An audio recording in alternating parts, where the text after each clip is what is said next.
Oi pessoal, tudo bom? Sou Renata Hidalgo, sou jornalista, sou professora, escritora, tenho 2 livros publicados, alguns que eu já comecei a escrever há algum tempo, né? E poucos sabem, mas dos 19 aos 21 anos eu fiz seminário de teologia. Eu fiquei praticamente 3 anos trabalhando e estudando no estado de Minas Gerais, na cidade de Coronel Fabriciano, que é uma cidade que fica perto de Betim e de Ipatinga, né? Quem conhece aquela zona ali tem o Triângulo Mineiro, né? E então tem as cidades, né? Cidades industriais. E Betim é uma cidade muito conhecida, né? Porque Betim abriga a Uzi Minas. E Coronel Fabriciano, né, é uma cidade antes de Betim, cidade de passagem, né, para Betim. Uma cidadezinha pequenininha, muito aconchegante, mas bem pequena, né? E para quem é carioca da Gema, nascida no Rio de Janeiro, o Rio de Janeiro é muito grande, né? São Paulo é maior, obviamente, mas o Rio de Janeiro ele é muito representativo, né? Então, quando você sai de uma cidade agitada como o Rio de Janeiro e você vai para um lugar pequeno, somente quando você é muito jovem, você sente um impacto, né? Eu senti esse impacto, tá? Eu, alguns anos atrás, já tem uns aninhos, né? Eu comecei a escrever um livro que chamava-se Depois do Getsemane, né? Para quem não sabe, o que é o Getsemane, né? O que é o Getsemane? A origem do Getsemane. Em Jerusalém existe um monte chamado Monte das Oliveiras. Ele fica em Israel, em Jerusalém.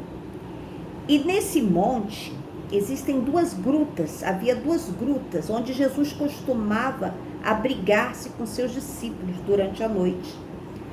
Jesus, ele teve 3 anos, né?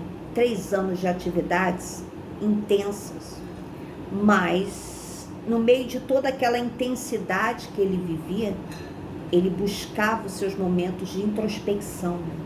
Os seus momentos de ficar sozinho, ficar conversando com o Pai. Então ele ia para lugares reservados, né?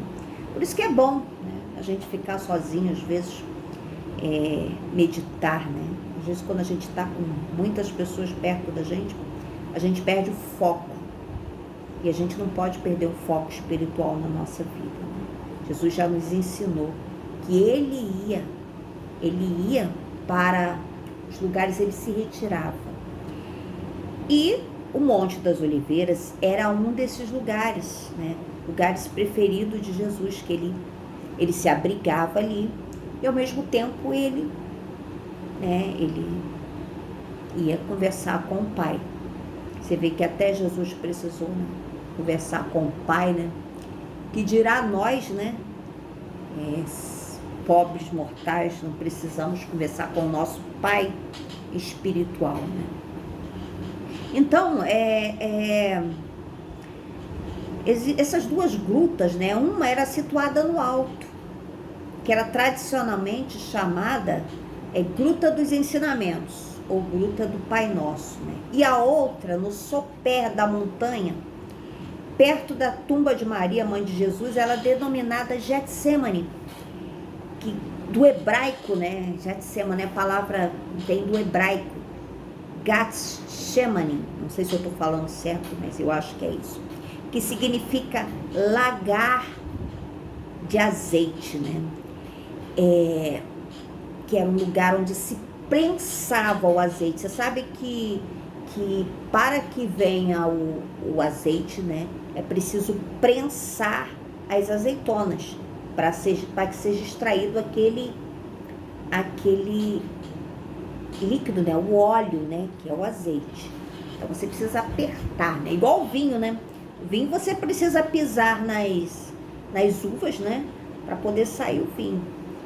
Os italianos, inclusive, eles têm uma tradição, né, de subirem naqueles tachos, né, de madeira e ali eles fazerem uma festa, né, e pisarem nas uvas, né, bastante, né, para poder extrair o vinho. São coisas assim que, mesmo que você tenha toda a tecnologia do mundo, jamais vai ocupar essa tradição maravilhosa, né? Que virava um momento de celebração, né? A prensa do azeite e a videira, né? A videira, as uvas, né? Que davam o vinho. Mas Jesus, ele teve uma intensa atividade, afinal de contas, foram 3 anos apenas de ministério. E ele ia para esses lugares mais desertos, né? Principalmente à noite, onde ele orava, sintonizava-se com o Pai. E ali ele tinha uma comunhão de sentimentos, né, de vontades. Então, o Getsêmani, ele simbolizava esse lugar de reflexão, né? Como, né, durante toda a sua vida, no momento mais difícil que ele estava prestes a passar, né? Porque existe o antes do Getsêmani e o pós-Getsêmani, né? Então, o que o Getsêmani significa, né? Esse antes, né? Esse antes era o lugar de reclusão, o lugar que ele ia orar.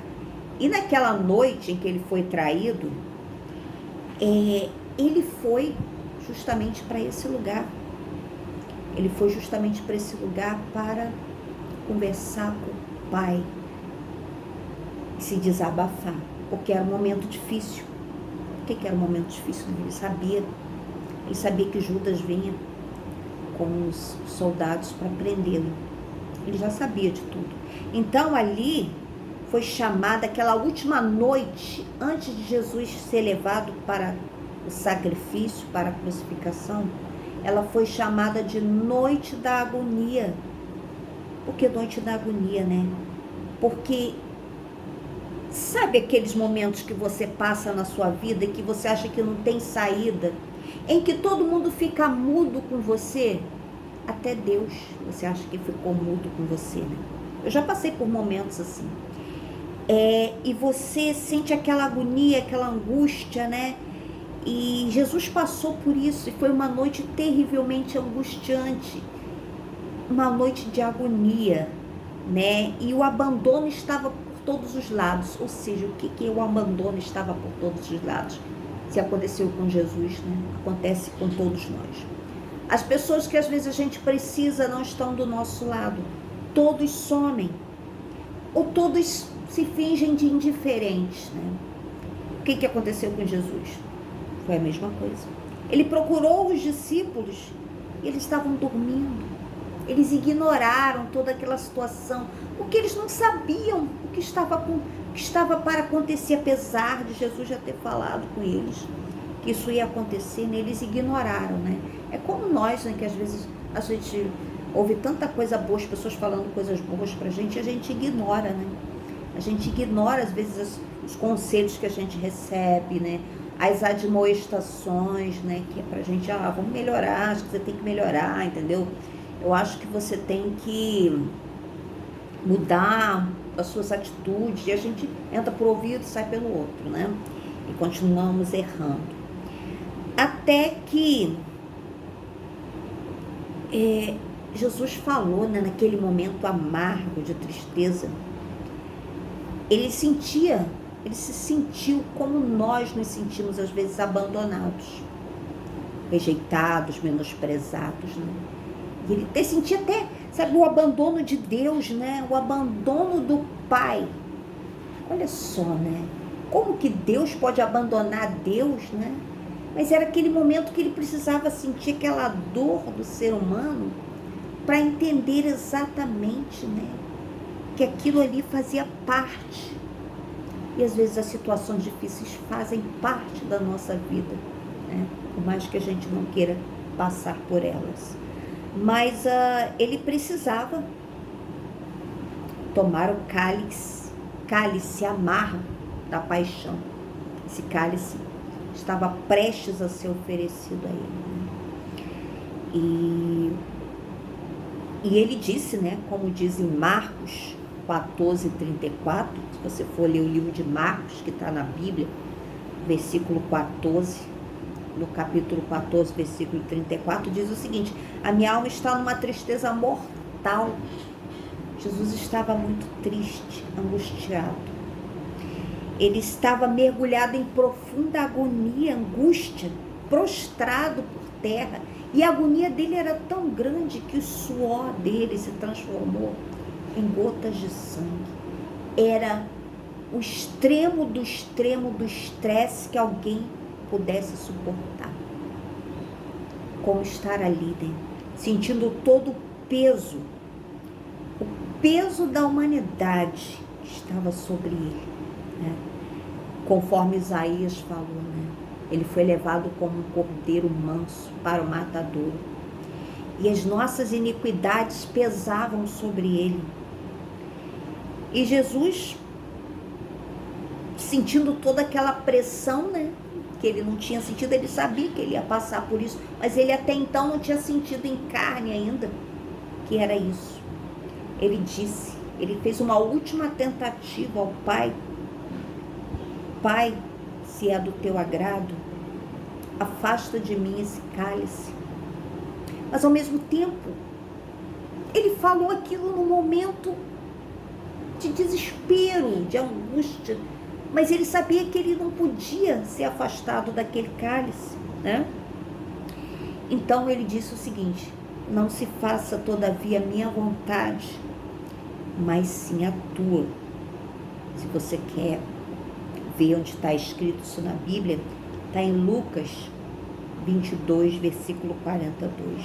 E a vontade do Pai era que ele bebesse aquele cálice amargo, o cálice da traição, o cálice do abandono, o cálice do peso dos pecados, não apenas daquela humanidade da época, né, mas os nossos até hoje, né? Tanto que o cristianismo está aí, né? Surgiram várias religiões, muitas acabaram, e o cristianismo está aí, tão vivo, tão forte, fazendo diferença, transformando a vida de pessoas que acreditam, que se deixam, né, trabalhar, né? Porque enquanto você não se deixar trabalhar, então você ficar nos seus achismos, nos seus relacionismos, no seu ceticismo, você não vai chegar a lugar nenhum. Mas quando você se deixa, você se abre, não porque você precisa de uma bengala, não, mas porque você é um ser humano e você tem a natureza divina. E chega um determinado momento em que a sua natureza, ela tem que estar conectada com Deus. Senão, as coisas vão acontecendo de uma maneira que perdem o controle. A verdade é essa. A gente sem Deus, chega uma determinada hora da nossa vida que a gente perde o controle sobre tudo, sobre todas as coisas e sobre nós mesmos. E eu posso dizer para vocês que eu muitas vezes perdi esse controle, mas graças a Deus, pela infinita misericórdia do Senhor, né, Ele me acolheu e me trouxe de volta, né, me resgatou tantas vezes que eu ia e não ia, né, ia, fazia que ia e não ia, né. Às vezes você tá assim, dessa forma, né, faz que vai e não vai, se recolhe, né. Se entregue por completo, deixe-se ser direcionado pelo Espírito Santo e plenamente resignado, né? Jesus aceitou, ele disse: não tem jeito, eu vou ter que passar por isso, eu vou ter que passar por esse sacrifício. E foi o sim mais doloroso de toda a sua existência, né? Eu estou lendo aqui, gente, A Origem do Getsemane. Eu escrevi há muitos anos atrás um livro que eu vou lançar ainda, tá?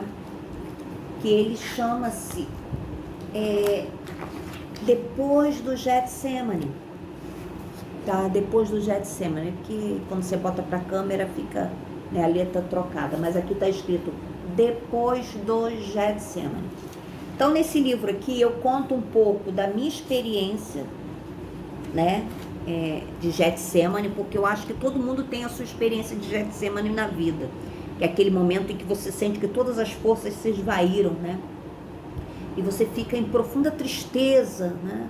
A gente passa, né, por vários Getsemanes na nossa vida, mas é um momento clímax, né, um momento difícil, não é uma marolinha, uma coisinha, não, é um momento difícil em que você tá triste, você tá deprimido, né, você brigou com pessoas, você magoou pessoas te magoaram, né, você tá sem falar com pessoas, as coisas não têm dado certo para você, então, esse é o momento, né, esse é o momento que eu falo um pouco aqui nesse livro, eu conto um pouquinho da minha história, né, das coisas que eu passei, e conto também um pouco daquilo que eu vivi no seminário, né, eu era apenas uma moça jovem, mas eu já era casada na época, eu não tinha filho ainda, né, porque não pode ter filho no seminário que eu fui, se você engravidasse você tinha que sair, e eu fiquei lá um tempo,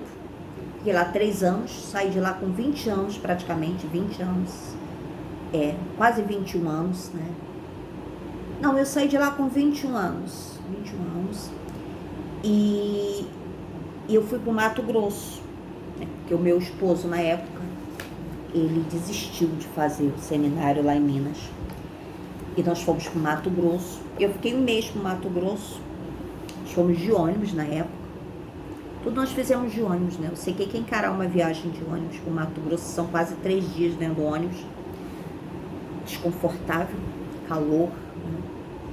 E eu também fui para Minas de ônibus, eu só fui andar de avião bem depois, quando eu já era jornalista, já formada, já estava trabalhando, e eu fui andar de avião já, né, mais velha, com cerca de quase 30 anos de idade, praticamente 30 anos, né, que eu fui andar com primeira vez de avião. Por quê? Porque a minha vida não foi uma vida fácil, né? Não foi uma vida de família próspera, que eu pudesse, né, estar ali indo para Disney e tal, né, viajando e tal. Minha vida sempre foi difícil, né? Muito escassa, e eu venci pela minha fé, né, e pela busca do conhecimento, né, pelo estudo. O estudo foi tudo, foi aquilo que me projetou nos lugares que eu trabalhei, a minha dedicação, meu esforço. Mas, gente, esse vídeo, tá, que eu tô colocando para vocês agora, eu expliquei aqui um pouco sobre a origem do Getsemane, né? Eu quero te dizer uma coisa, se você está passando por um Getsemane na sua vida, saiba que os Getsemanes vêm, mas eles passam como tudo na vida, né?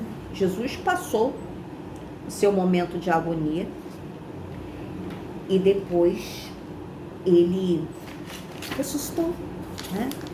Então, valeu a pena? Foi difícil, né? Foi difícil, mas valeu a pena. Só para historicamente situar vocês, né, que o Getsemane, ele possui 2 lugares, tá, que foram relacionados com a agonia de Jesus. O primeiro lugar é a Gruta do Getsemane, onde foi o lugar da traição de Judas, né, e onde Jesus foi preso. E o segundo lugar foi a Rocha da Agonia, né, que foi justamente o lugar onde Jesus foi buscar o apoio do Pai, né, e onde os discípulos estavam dispersos, dormindo. Muitas vezes a gente está dormindo espiritualmente, né? E eu estou fazendo essa série de vídeos, primeiro porque o Espírito Santo me tocou, porque eu precisava fazer isso. Eu preciso falar das grandezas de Deus, né? E eu não estou preocupada se o meu nome, se tal. Não, eu quero que você entenda essa mensagem e que ela de fato, faça a diferença na sua vida, transforme a sua vida. O meu maior objetivo aqui é que você seja transformado pelo Espírito Santo. Não é curtidas, seguidores. Claro que se você gostou da mensagem, você vai clicar no canal, você vai se inscrever, você vai seguir, você vai compartilhar com outras pessoas, porque aquilo que você gosta, o bem que eu quero para mim, eu quero para o meu próximo. Então tem que ser essa a nossa ideia, a nossa atitude, tá? Mas longe de mim a pretensão de achar que é por mim. Nada é por mim, tudo é por Ele. Por quem? Por Jesus, pelo Espírito Santo. São 3 em 1, é a trindade, né? Quando você entende que são 3 em 1, né? Que a gente teve a época do Pai, a época do Filho, e agora a gente está vivendo a época do Espírito. Então o Espírito Santo está aí. Ele está aí perto de você. Ele está aí como seu consolador, como seu conselheiro. É preciso, gente, que nós nos apossemos dessas verdades absolutas. Então, meus queridos, quem gostou do vídeo, comenta, compartilha, curte, se inscreve. Eu vou estar fazendo vários vídeos aqui, porque eu tenho essa necessidade de falar, né, de falar do amor de Deus, de passar um pouco das minhas experiências. Eu coloquei como propósito espiritual aquilo que eu escrevo, né? Tem que ter um pano de fundo espiritual, sim, né? Qualquer novela que eu escrever, romance que eu escrever, livros motivacionais que eu escrever, vai ter, sim, um pano de fundo espiritual, não religioso. Eu não estou pregando religião aqui. Eu não estou pregando religião. Não me importa se você é católico, se você é evangélico, se você é umbandista, messiânico, budista, kardecista, espírita, espiritualista, candomblessista, Hare Krishna, Seixanoye, não importa, Wicca, né? Não importa, eu não estou preocupada com a sua religião. Eu quero aqui simplesmente falar do amor de Deus através de Jesus e do Espírito Santo, que é o amor que transforma. Então esse é o verdadeiro sentido desse vídeo. Tá bom, meus queridos? Então a gente se vê num próximo vídeo e que você peça a Deus que te ilumine para que você saia do Getsemane mais fortalecido, forte, renovado e com as suas forças estabelecidas, que foi isso que aconteceu com Jesus. Momentos difíceis existem, mas eles não permanecem para sempre. Não pense você que isso vai continuar a vida toda. Não. Vai ter uma hora que vai ter um basta. Mas existirão outros desafios? Existem, né? Os desafios sempre existem e a gente está aí. Mas com fé, perseverança, com busca, né? E com oração nós vamos conseguir alcançar. Tá bom, meus queridos? Eu quero agradecer imensamente a presença de todos vocês aqui. E quero dizer que quem quiser comentar o vídeo, quem quiser colocar aqui alguma observação, né? Alguma necessidade de ajuda espiritual, pode colocar aqui nos comentários, né? Que eu vou ler todos com muito carinho. E eu agradeço muito e quero dizer para vocês que enquanto estive falando aqui, a presença do Espírito Santo esteve aqui, com certeza eu creio que também está com vocês. Que vocês tenham aí um dia iluminado, uma noite iluminada, um entardecer iluminado, não sei a hora que você vai ver esse vídeo, um amanhecer iluminado, em todos os momentos. É isso, gente. Existe o antes e o depois do Getsemane. Shalom.